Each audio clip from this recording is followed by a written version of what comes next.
Magandang umaga po sa inyong lahat mga kakabsat. So, andito na po kami sa bukid. So, ayan, mag-breakfast po kami dito sa bukid. Tapos, sisilipin din natin yung mga taniman na gulay ng aking kapatid. So, ayan, tara, samahan niyo po kami. So, ayan, nandito na po kami sa bukid rin ng aking kapatid. So, ito yung mga tanim niya. Ayan, mga kakabsat, sitaw. Ayan, maliliit pa lang sila. Pero mga pagkaraan na ilang araw, yan, malaki na yan, tataas na yan dito. Yan, ang daming sitaw. Yun. Sa kabila dito, may papaya. Oh, nagana na siya, oh.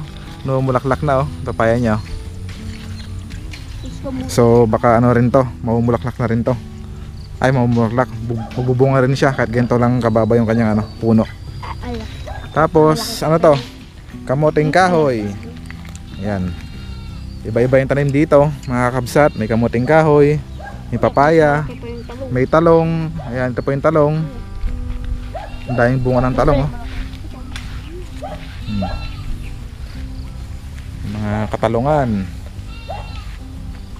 Meron dong ano, kubo-kubo, pero nung bagyo, nasira ng bagyo, kaya hindi pa naayos. Maganda sana diyan doon sana kami magkakain, kaso sira na pala.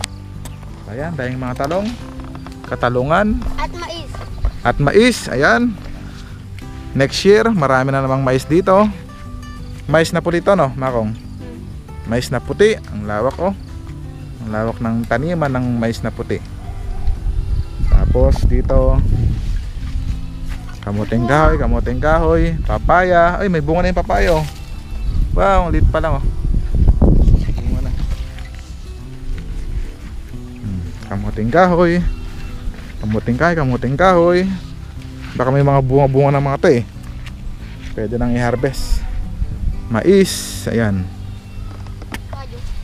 Ayun ang aking kapatid, mga kabsat. Inaayos niya yung mga ibang lumang mga tanim. Kasi nung nakarang buwan pa yan, tapos na yung kanilang harvest. Kaya yan, inaayos niya ngayon. Magandang umaga po. Ito po yung tanim kong talong. Ayan, nauubos na yung daon. Kasi tinitira ng mga insekto. Ang ini-spray ko po dito, organic, yung kanaan, para friendly sa kalikasan.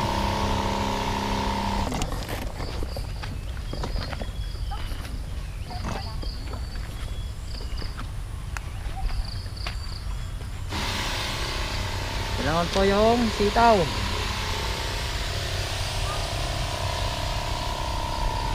Mahaba po itong sitaw na to. Abot ng isang dipa pag mamunga. Yan po, sitaw.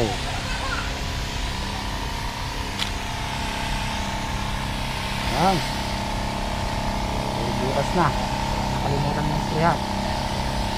Oy, tanim kong papaya, malilit lang po to, kaya namumulaklak na, malapit ng mamunga. Yan po. Saka itong kamuting kahoy, malapit na itong harbusin. Sa susunod na buwan, pwede na itong anihin. Kasi yung niya, nagbibitak-bitak na, lumalabas na yung bunga. Ayan, oh. Ito po yung tanim kong mais. Ito po ay puting mais po to, malagkit po to. Pinili ko po to sa Tarlac.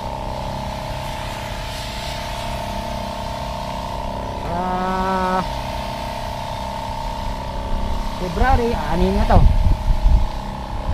Hindi kayo pag na-harvest ko na. Masarap to, matamis, malagkit.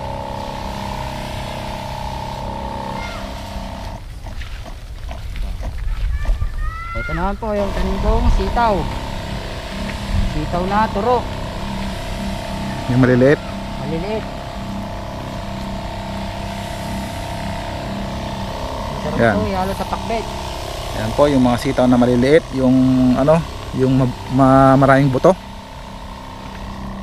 Mabukil sa Ilocano. Ito pa lang, ulam na. Ayan. Ito naman yung kamatis. Yan oh, maliliit pa lang. Kamatis. Yan. Halo-halo po yung gulay dito na tanim. May kamote, may patola, may munggo, may sitaw, may talong, may mais. Wala nga lang sigarilyas sa patani. So yun po yung tanim ng aking kapatid. So hintay pa tayo ng isang buwan bago to ma-harvest. Yung mga iba. Nakakatawa kasi ang dami niyang mga tanim. Yan, sabay-sabay silang lalaki, magbubunga. Pag may magito kang lupa, ayan, marami kang magagawa. Tanim-tanim ka ng mga gulay. Ayan, mais, puting mais. Ang sarap nito pagka may bunga na, pwedeng mag-ihaw dito sa bukid. Doon, banda doon yung mga dati niyang mga tanim, pero ano na, expired na, kumbaga. Lagpas na sa ano, nagbunga na noon. So may mga panibagong ulit siyang mga tanim. Ayan, dito sa kanyang bukid. May bahay kubo doon, sayang nasira lang ng ano, ng bagyo. Yung nakaraang bagyo, nasira ni bagyong Ulysses. Kaya ipapagawa pa yon. Nakita nyo na po yung mga tanim ko. Next month po o sa susunod na buwan, anihin ko na po yan. At i-deliver na po sa palengke para may benta, para may panggastos sa araw-araw. Ayan, so next month i-update natin tong mga pananim niya kung meron ng mga bunga. Ang gandang pagmasdan pag mga ganitong mga tanim-tanim. Ayan, nakakawala ng stress pag mga ganitong mga gawain. So yun nga, next month balikan ulit natin tong kanyang mga pananim kung marami ng bunga, at pwede rin tayong manghingi. Manghingi, mamitas. Yan, excited mamitas kasi napakaraming bunga talaga. So abangan nyo po yan mga kakabsat. Next year na yon, next year ng pag-harvest. So yan.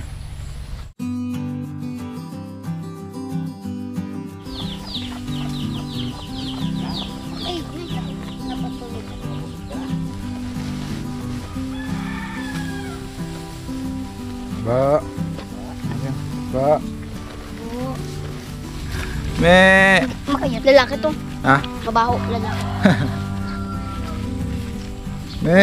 Ito po mga kakabsat, kung sino po nakakalala ng ganitong ano, halaman, ito, yung bomba-bomba, yung paputok. Yan, so ilalagay natin to sa tubig. Tapos kusa siyang puputok. Ayan o, ayan o, buto, tingnan mo, puputok siya. Nyo. Lahat. Yan. One, tayo natin. Oh, yan. Ayan Puputok na, pumutok na yung sa akin. Oh. Yan. Pero nung bata kami mga kabsat, nilalaro din namin yan, pero hindi sa tubig nilalagay, kundi sa tupra, sa dura. Medyo nakakadiri pero ganun yung gawain namin nung bata kami. Yung bunga na yon nilalagay namin sa Kapatayo. tupra namin. Tapos bigla siyang puputok. So ayan. Tignan natin sila, kukuha. Ayan oh. Oh.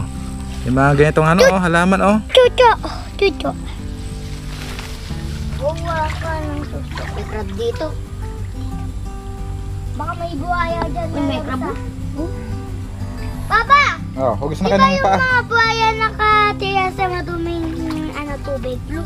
Oo, naku, yun ang tiga mo parang buhay oh. Yun oh. Oh. Yung puno na yan oh. Lagot ka, bubot.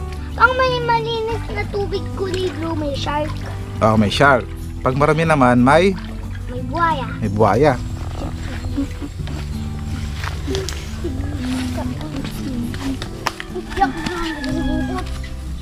Ma, ba't ganyan? Baba ako. Baba tayo. Dali. Ayan po ang aming breakfast mga kakabsat. Ito, pritong isda, pritong talong, nilagang kamote, hotdog at itlog para sa mga bata. Tapos ito, wow, ang sarap nito, ginisang alamang. Mahal po ngayon ang baboy kaya yan lang. sibuyas saka ano lang siya. Bawang. Mas may kape pa tayo Oh, dito. kape. Yan, sarap ng ating breakfast ngayon. Kape. Pati ako, tita isa. Yan, kape tayo lahat. Orange kape. Patawagin mo si Tapos papa mo. Ako din. Kaya tayo. Okay, bago tayo mag-breakfast, so mag-pray muna si Sian ulit. At pakinggan niyo po mga kakabsat. So yan, pray po si Sian. Okay, okay. Lord, thank you for our food. Bless and sanctify. Serve in our strength, the physical body. Thank you, Lord. Amen. Amen. Okay, kaya na.